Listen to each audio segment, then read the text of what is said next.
Goeiedag, ek is regtig bly en veral dankbaar dat jy besluit het om na hierdie video te kyk. Mag ons saam die kragtige teenwoordigheid van ons Here Jesus ervaar wanneer ons hier met sy woord besig is. Die Here is nou hier by ons. Daarom groet hy jou met genade, barmhartigheid en vrede vir jou.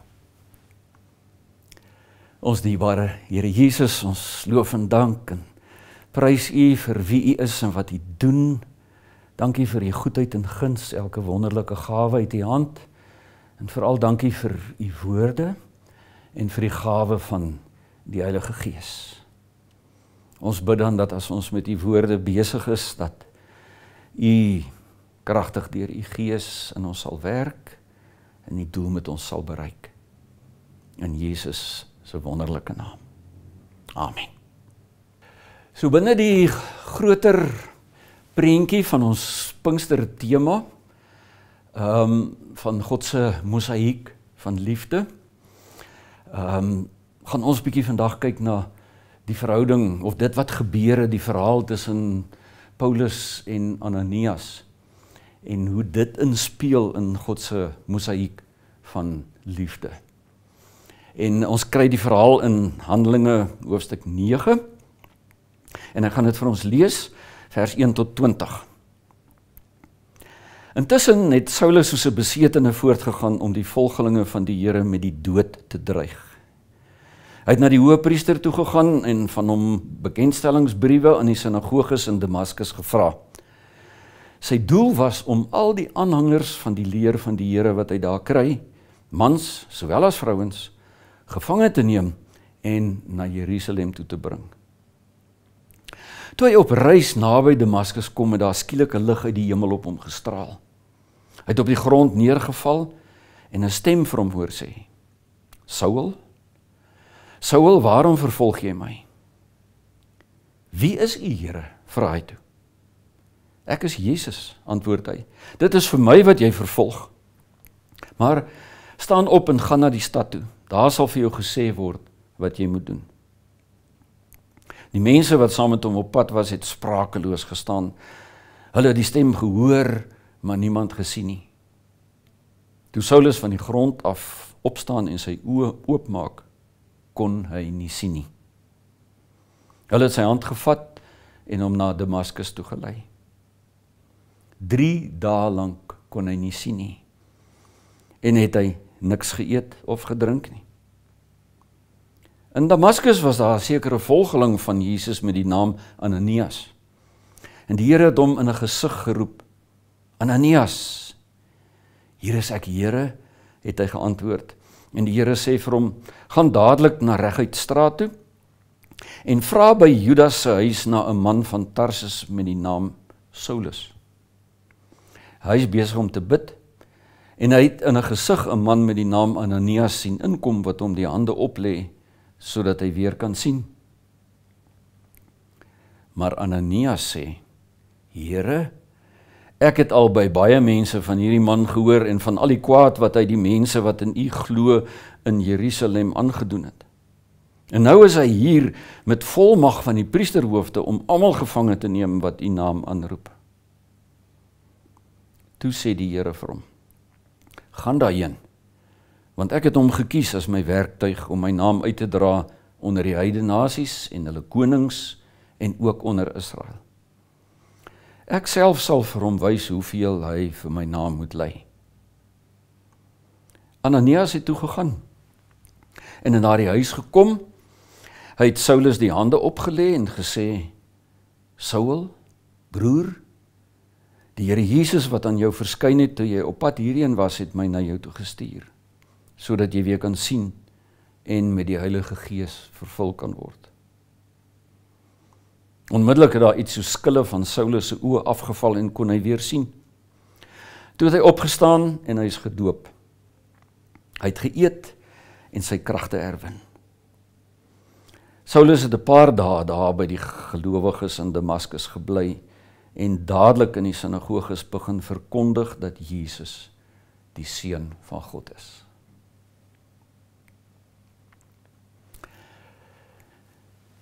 In Handelinge 9 kry ons een van die mees dramatiese bekeringstonele in die hele Bybel. En hierdie verhaal van Paulus se bekering is so aangrypend dat ons geneig is om die ander hoofkarakter in hierdie verhaal mis te kyk. Ananias. Die man wat geroep is om die grootste vervolger van die kerk in die geskiedenis van die Christendom te bedien met genesing. En die Here se mosaïek van liefde deur die eeue heen is hierdie verhaal 'n baie besondere teel. 'n Beeld van liefde wat grense oorskry, vrees oorwin en wat van vyande broers maak.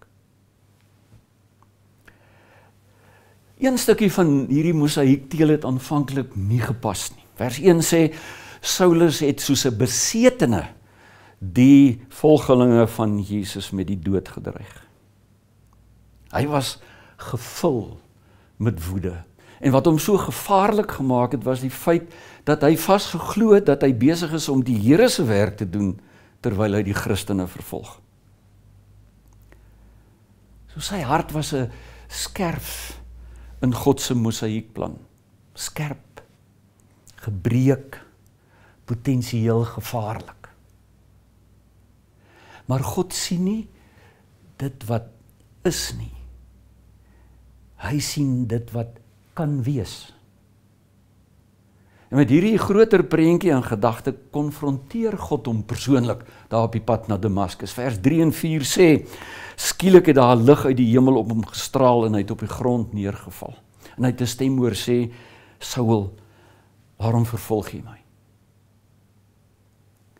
Wie is u, Here? Ek is Jesus, wat jy vervolg.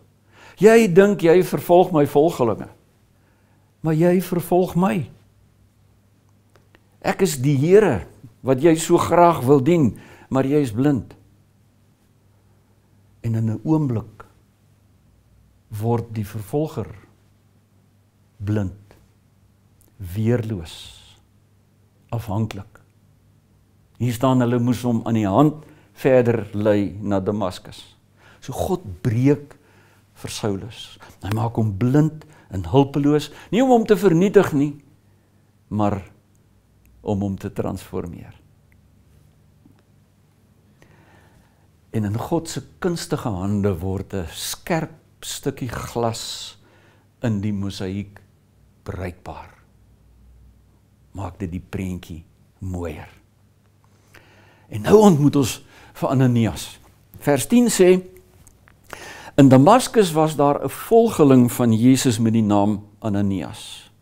'n Volgeling, nie 'n apostel of 'n geleerde of wat, 'n volgeling van Jesus. En die Here het in 'n gesig met hom gepraat. Gaan dan aan die Reguitstraat toe, na die huis van Judas. Ek ken Reguitstraat, ek ken vir Judas. Ja, Here, ek sal gaan. Nee, wag so 'n bietjie, nie so haastig nie, Ananias.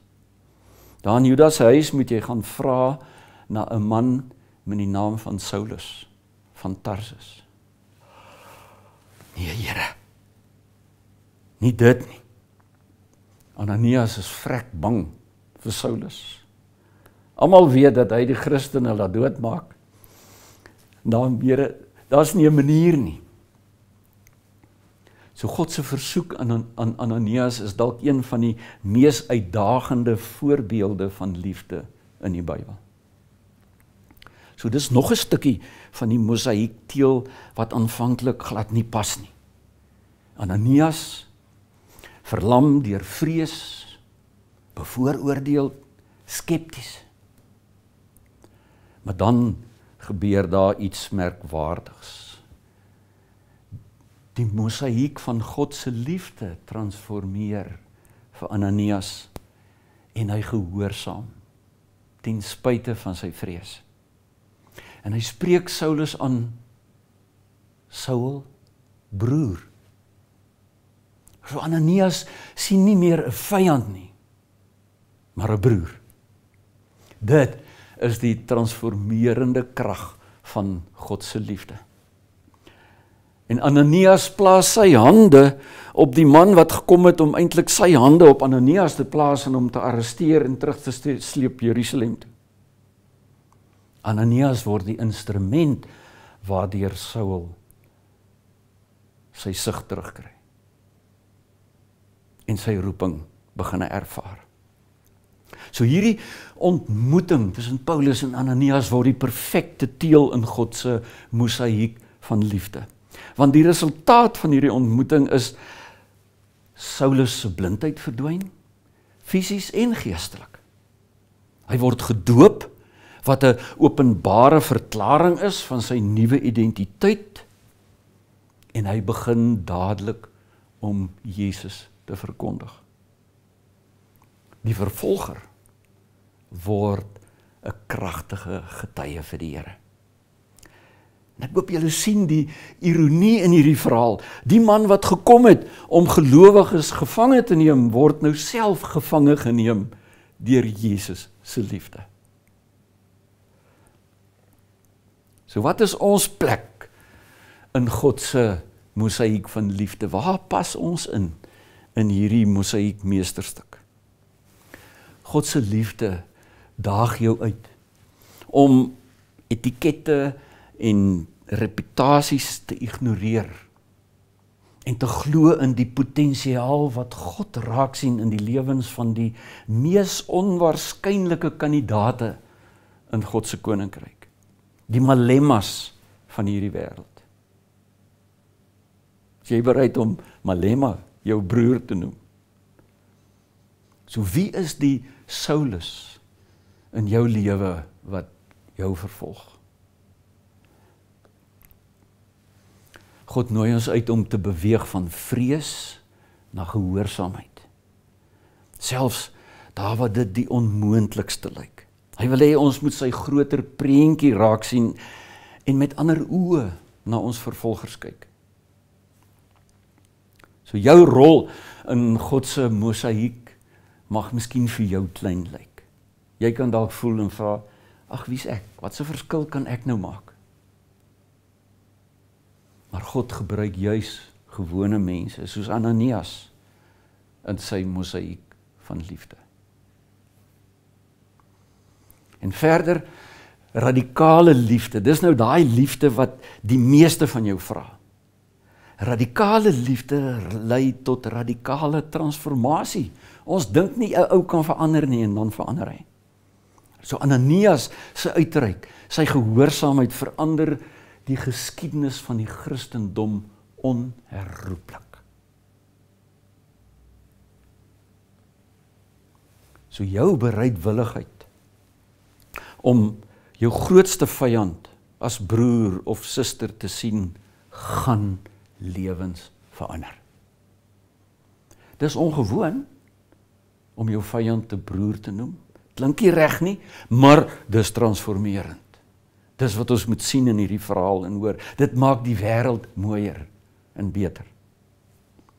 Dit bring tasbare, waarneembare verandering in God se wêreld. So in God se mosaïek van liefde is daar geen afvalstukke, onbruikbare stukke nie.